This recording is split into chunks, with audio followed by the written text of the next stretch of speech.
Olá pessoal, hoje na nossa aula iremos falar sobre a música medieval ou a música na Idade Média.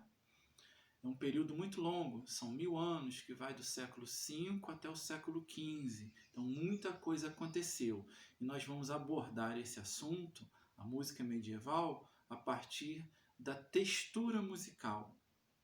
O que é textura musical? Textura musical é a quantidade de vozes que são usadas numa música.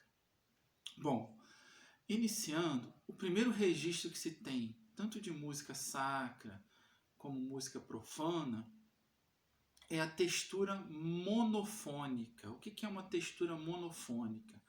É uma linha melódica única, só uma voz que canta essa música. Você tem só uma linha melódica que é cantada por uma pessoa ou até um coro, mas sempre cantando as mesmas notas. Pode ter um instrumento que toca também a mesma melodia. Então, a textura monofônica é uma melodia o tempo todo.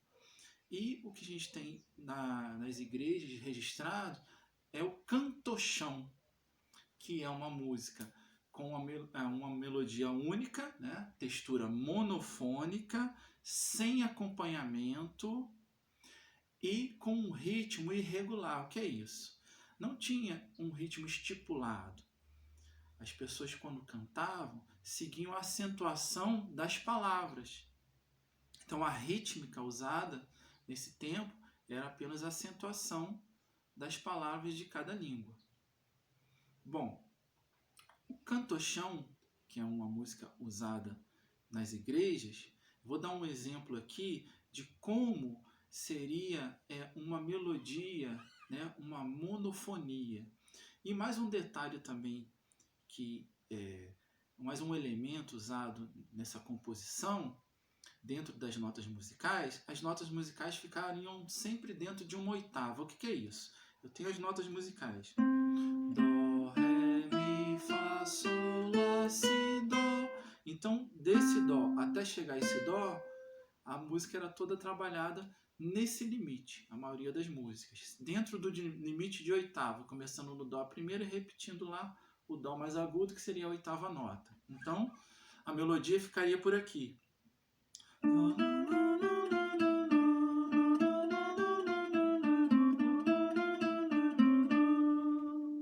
Então, sempre nesse limite, né? Uma melodia bem simples, uma única linha que poderia ser cantada e até acompanhada, mas só fazendo a mesma melodia. Então, essa é uma textura monofônica, textura inicial da música.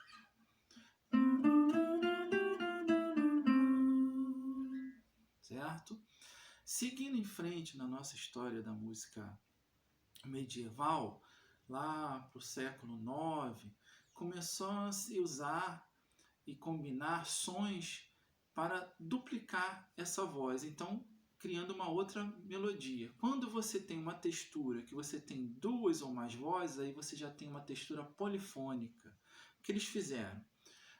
Era chamado de organo. O organo, eles começaram a combinar sons acompanhando essa melodia. O primeiro organo é o organo paralelo. Eles tocavam duas melodias fazendo o mesmo caminho. Eu vou dar um exemplo aqui através de uma música mais moderna. Não é uma música medieval. É uma música que vocês já ouviram até como cantiga para crianças. É uma música francesa chamada Frère Jacques, que o pessoal conhece daquela dos dedinhos, né, dos polegares. Vou tocar essa melodia, vou mostrar como um exemplo de monofonia, que seria tocar só isso aqui.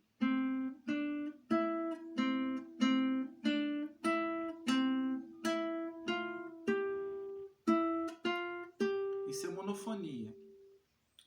Eles começaram a fazer a combinação de vozes, duplicando, fazendo o organo e o início da textura polifônica, usando dessa forma.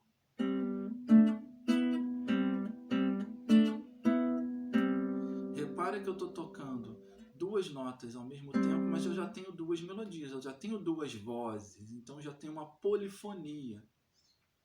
Esse é um exemplo, uma música mais atual, mas funciona do mesmo jeito. Depois eles começaram a movimentar essas vozes, para não deixar a voz seguindo junto, né? Todas elas seguindo o mesmo caminho, ou subindo, ou descendo, e começaram a fazer um organo livre, que começaram, por exemplo, uma voz fazia um movimento ascendente e a outra poderia fazer um movimento descendente, mas todas combinadas. Depois passaram a usar o organo melismático, que seria um melisma. Isso já no século XII.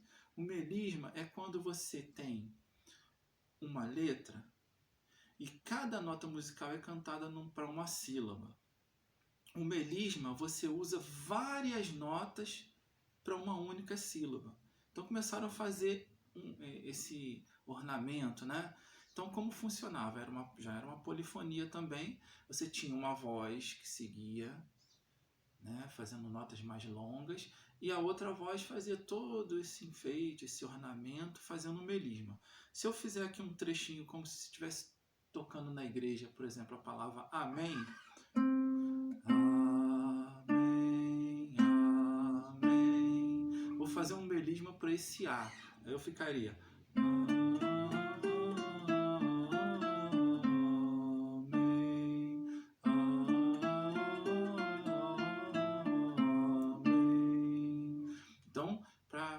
fazer esse A, eu fiz todo um processo de várias notas numa única sílaba. Então isso é um melisma, já é mais um elemento a ser acrescentado na música medieval. Então já falamos das duas texturas, a monofônica e a polifônica.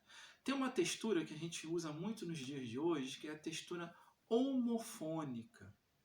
Essa textura não se tem registro, né, que eles usassem essa textura nas músicas.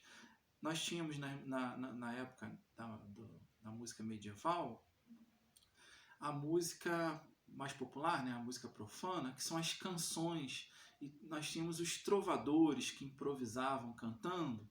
Então, os historiadores imaginam que nesse tipo de canção tivesse um acompanhamento, mas não tem um registro.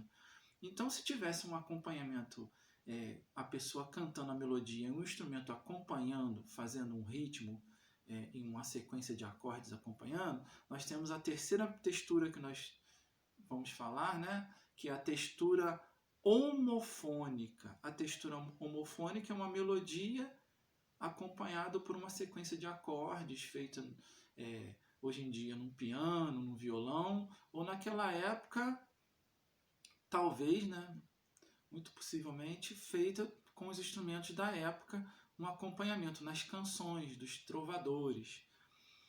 Para encerrar o nosso assunto sobre Idade Média, abordamos as texturas monofônica, polifônica e a homofônica.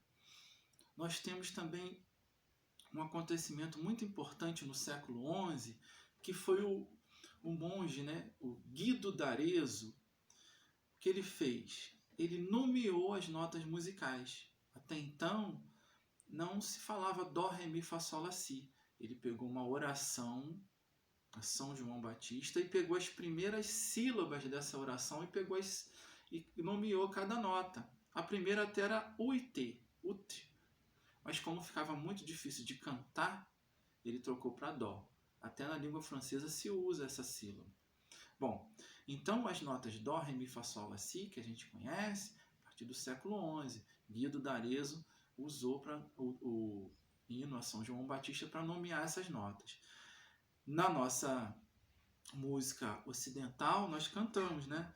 Dó, ré, mi, fá, sol, lá, si, lá, sol, fá, mi, ré, dó. E nós sabemos que a cada nota você pode cantar qualquer sílaba. Na música indiana, eles usam outras sílabas para representar as notas, que são sa, re, ga, ma, pa, da, ni, sa, sa, re, ga, ma, pa, da, ni, sa. Então você poderia colocar qualquer sílaba representando um som musical, certo? Mas o monge, o Guido d'Arezzo, pegou e colocou desse hino. E depois ele começou todo o processo que a gente conhece hoje de partitura, né? Começou a criar todos esses sinais que foi muito importante para que se tivesse o registro da música.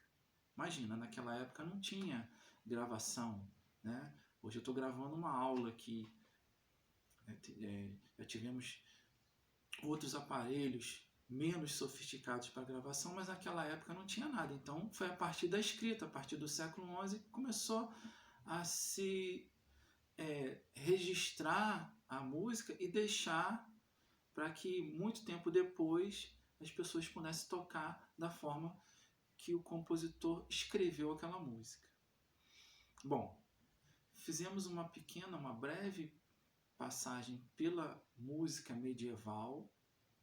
Nós temos muito material de músicas dessa época no YouTube, músicas interessantes, músicas religiosas, músicas consideradas, né, profanas. Nós temos a popular, né, e a música erudita da época. E vocês podem pesquisar isso na internet, no YouTube. Eu quis abordar hoje na nossa aula só as texturas, ok? Um abraço a todos e até a nossa próxima aula.